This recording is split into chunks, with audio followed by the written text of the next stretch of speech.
After watching Shazam, I decided to watch another movie.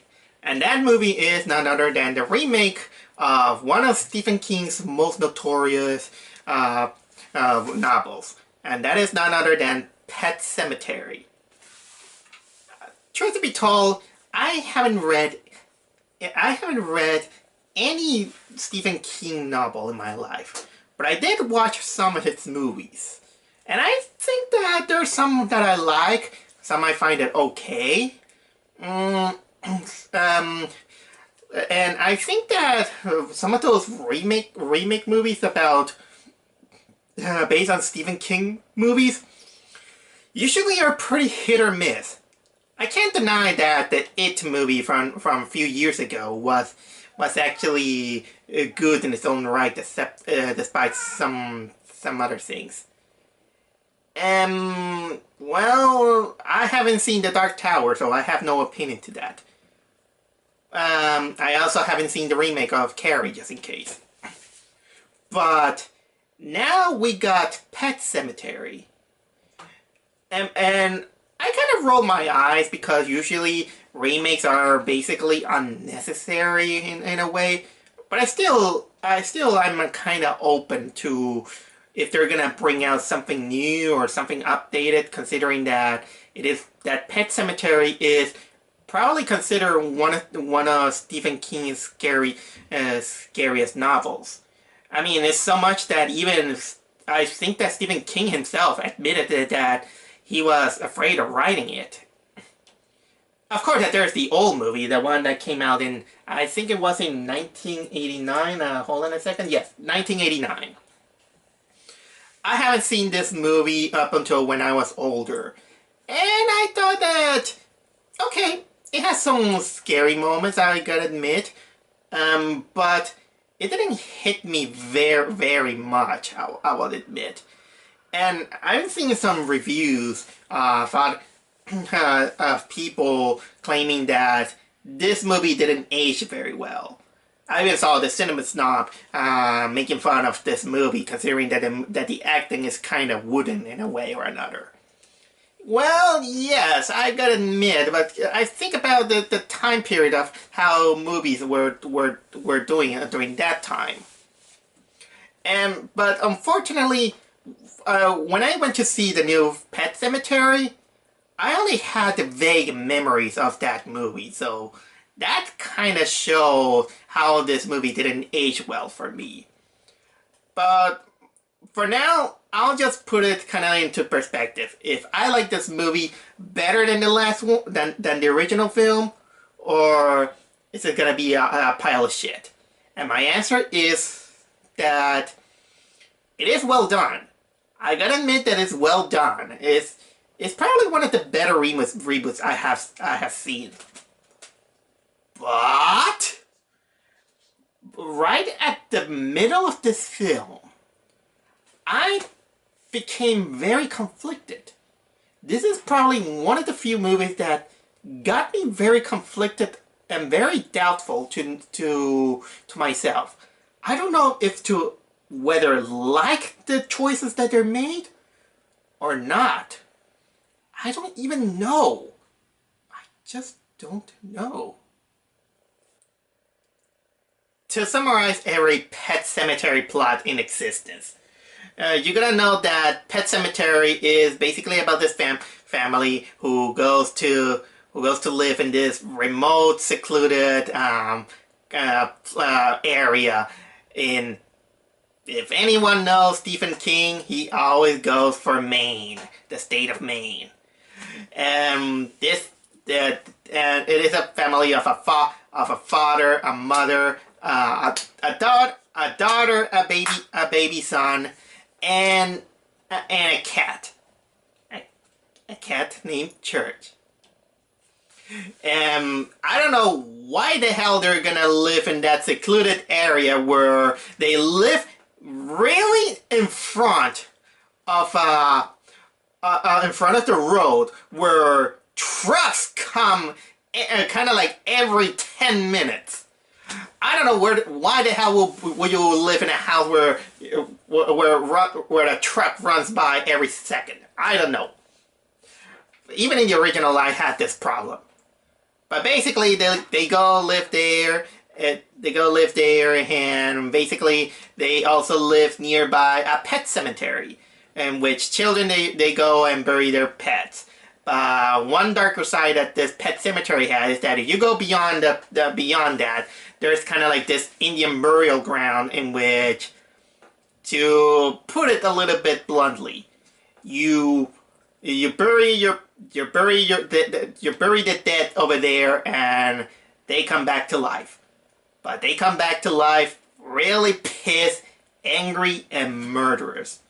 And that is shown when the cat gets run over by a truck, and because this family are very afraid to tell their daughter, your cat got run over, so you have to deal with life.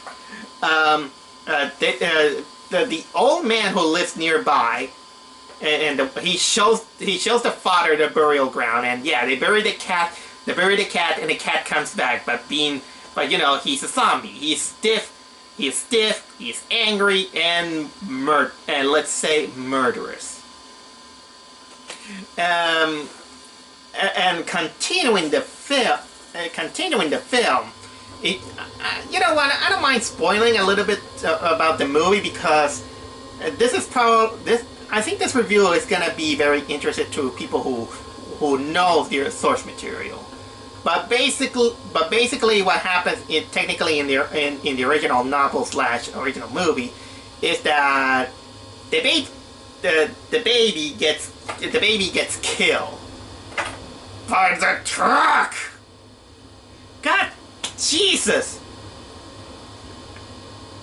This trucks. And someone should really have done something about that highway, because it is. I'm pretty sure that this is the same truck that killed off Jibanyan from Yokai Watch. I seriously, in Yokai Watch, Jibanyan gets run over by a truck, and many cats get run over in that same highway. Why nobody do something about it?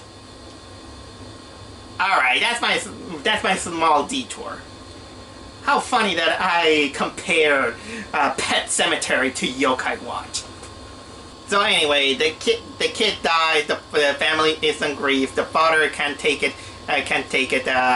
Everyone is sad about the child dying. So he makes the stupid mistake of taking the child corpse into the cursed pet cemetery, where he buries them. And yeah, no surprise, the kid returns as a killer undead. I will leave it at that, because this is basically the novel original movie premise. Because you might be thinking, okay, but what about the remake? Well, basically, the remake is technically the same, except that they have different actors. In this case, the father is played by Jason Clarke, and the mother is played by Amy Simons. We got the little girl, we got the little boy, we got the cat, which is a different breed. I don't know if they get the cat has a name like they usually do in movies to respect animals. And the old man is played by John Lithgow. And to be fair, if they're in both movies, both the original and the remake, the old man is probably the best one of the best actors of the movie, and both they did put some quick factor in the famous line for Pet Semetary, which is that sometimes dead is better.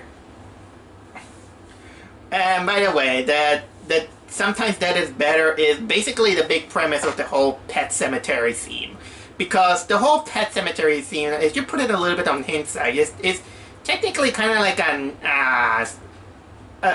like a criticism to people who they don't want to acknowledge that death exists, and they don't want to tell them to their children. And if you hear any noises, that the cat is playing around with my things. But yeah, death is not exactly pretty, but it's still an unnecessary knowledge that you must even teach to the children. There was even this interesting, and considering that the father is a doctor, sorry, is that the cat? The cat. Considering that the father is a doctor and the mother is technically a little bit too, let's say, religiously sensitive due to her experience with her dead sister who died of the kind of like a sickness that affected her spinal cord. I don't remember the name of the name of that illness. I'll put it here just in case. And well, it kind of gives down kind of like this interesting debate that how we should approach the knowledge of death and how we deal, especially with moments of grief. But because they just want to hide those facts, they make the big mistake starting off with the cat. That they don't want to tell the daughter, "Oh, your cat got murdered by a truck." No, instead of that, the old man had pity and decided that, you know what, let's bury it so it comes back to life. But man, that it doesn't go well, and things goes worse when the child dies. Oh, but I'll get to that. I'll get to that, by the way. I'll get to that. But either way, here's a little bit of a story, kind of something that kind of makes you think about it. I have a relative who has children. I think her child, I think that the eldest child had like 9 or 11-year-old when their first cat passed away. And guess what? They told her bluntly what happened, and it was I think that it was pretty hard for her, but she took it well. So let this be a lesson to all parents that life is not exactly rainbows and butterflies. Sometimes knowing the darkest things, even about death, no matter if it's about dying from sickness, dying from natural causes, or even murder, you have to face it. All right. I think I'm talking a little bit too much about the movie itself. When, well, like I said, the acting is fine. The pacing, I will say that is kind of slow, but it is as slow as the original film. Both films are kind of slow, and the best kind of like the most paranormal stuff that comes a little bit in the second half of the film, when things get a little bit more interesting. The first half is kind of like a setup, not a bad setup, but it makes you see the for example, where the character come from, like the mother's like why the mother is a little bit paranoid, and the father, the Jason Clarke character, he begins to question about life and death and its meaning after he has an experience where he couldn't save some guy who got killed in a I think it was a hit and run or crash on a car accident near where he works, something like that. And the spirit of that patient kind of begins to haunt him. And of course, then we got the problem with the cat, and you know what? It's time for the perfect moment to tell you why I feel so confused whether I have to like this movie or not. It's because of this little small detail change that they made, but at the same time, it kind of changes almost everything. Here goes. In the original book and the original movie, the little boy, the 2-year-old kid, because of the parents, they kind of get distracted. The kid gets in the middle of the road, and yeah, a truck runs him over. But here's what happens in the remake, and that moment made me go like, what? Get ready for this. And here it is. The one who dies is not the boy. No, the little boy is not the one who dies. It's the little girl. This time it's the girl who gets killed by the truck.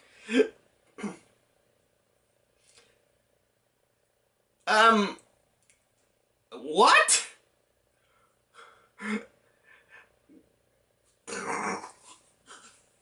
This, you're a purist of faithful adaptations.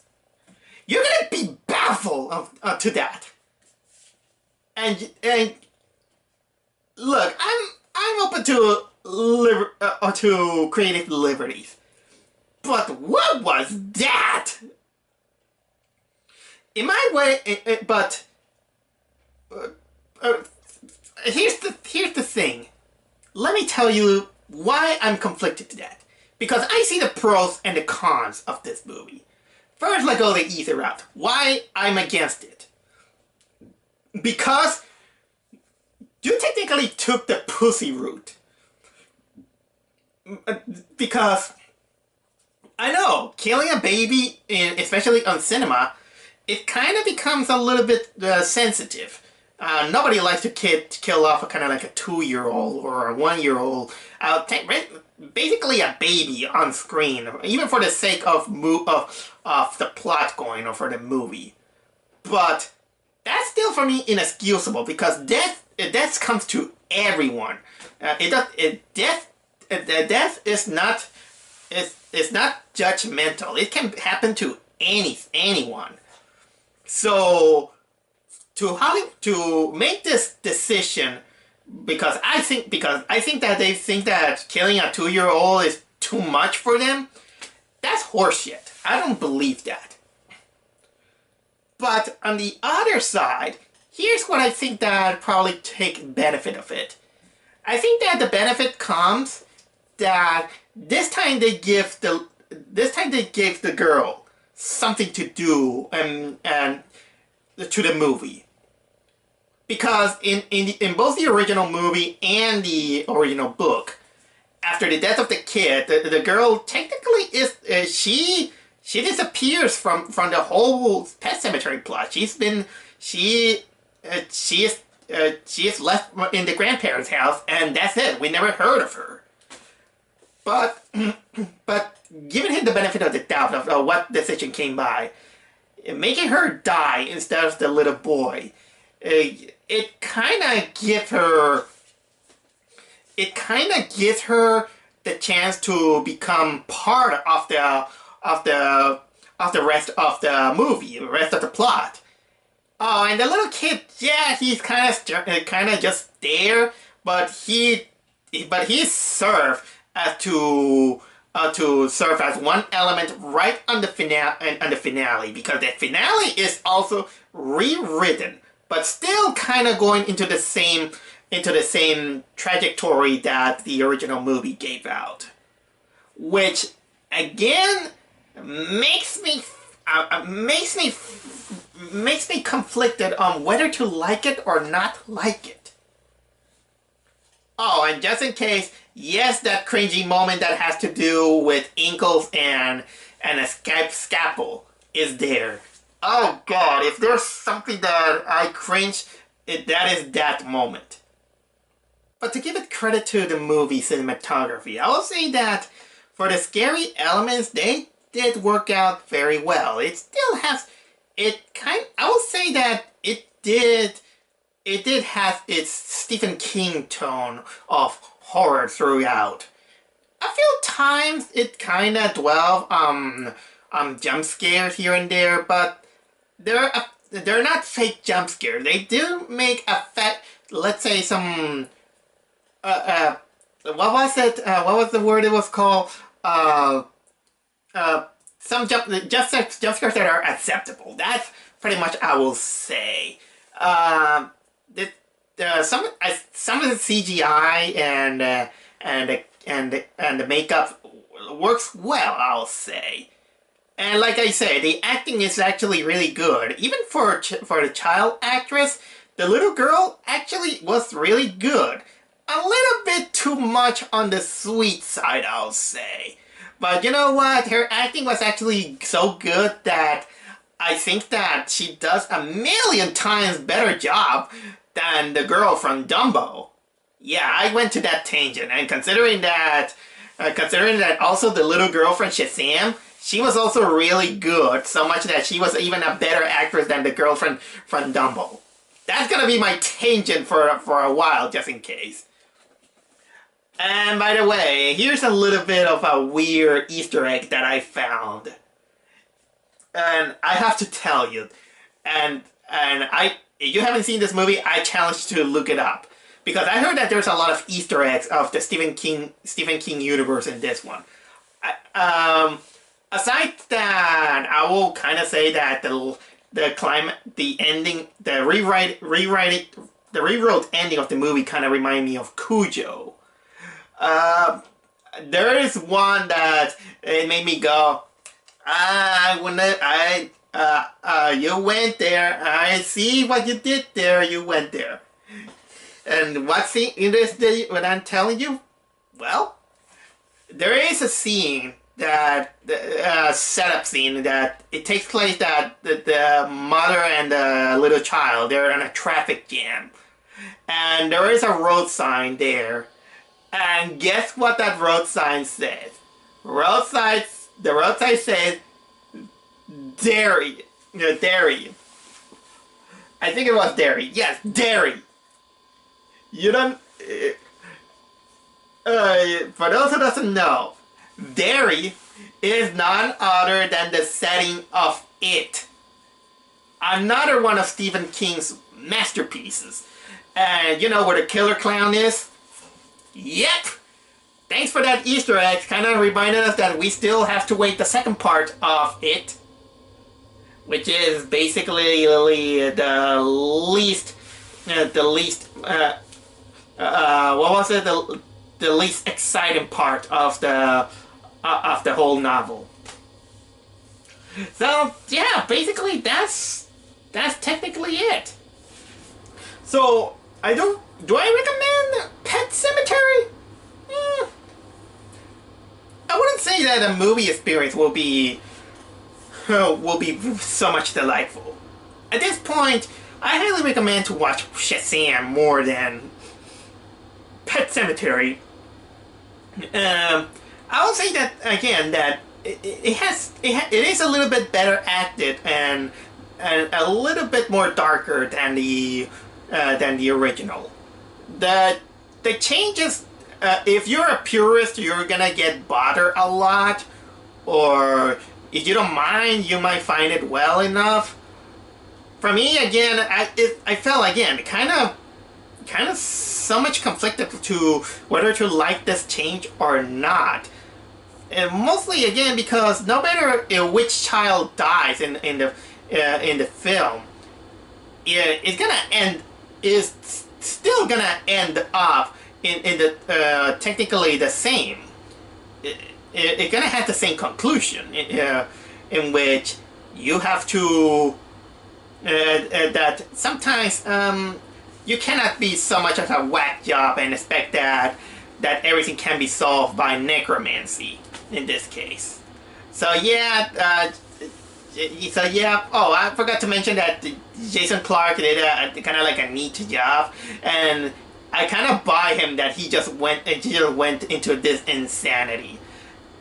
But you know, sometimes stupid people could make stupid decisions. Even especially in horror movies, and I'm not gonna say that it's a very, very intelligent novel. I'll say, and it's the best novel there is, because sometimes you have to there's a little bit of stupidity in all of us to move the plot going.